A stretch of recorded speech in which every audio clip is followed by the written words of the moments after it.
Queensland is right now in the grips of a new COVID wave, and as we go to air tonight, hundreds are being treated in the state's hospitals. But with symptoms varying, it's hard to tell which winter virus you might have. A new triple combo test taking out the guesswork. There's a chill in the air, and it's not just the southeasterlies. Everywhere you turn, there's a winter illness. And our hospitals are under pressure, with hundreds being treated for COVID. We have seen an increase in hospitalisations.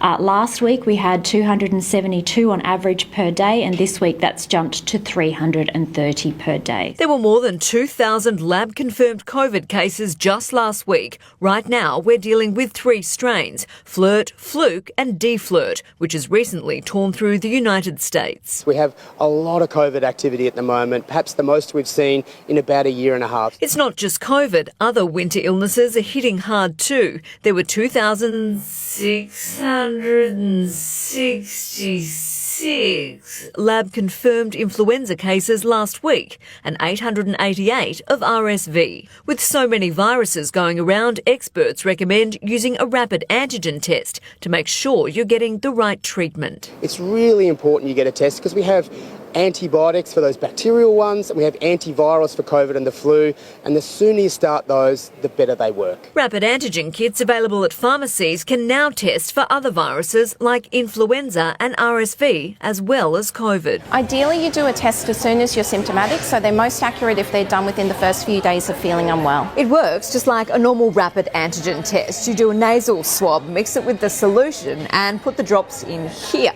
The main difference is it tests for 3 different viruses and you'll have a result within 15 minutes. Some of the limitations of those, though, is they will miss mycoplasma or a whooping cough if people have those, and they still aren't quite as sensitive as those laboratory-based tests. The tests cost around $9 each. If you have any cold-like symptoms, the advice is to stay at home. Doctors and pharmacists urging Queenslanders to take advantage of free flu vaccinations and COVID boosters to help stop the spread. It's definitely not too late to get vaccinated.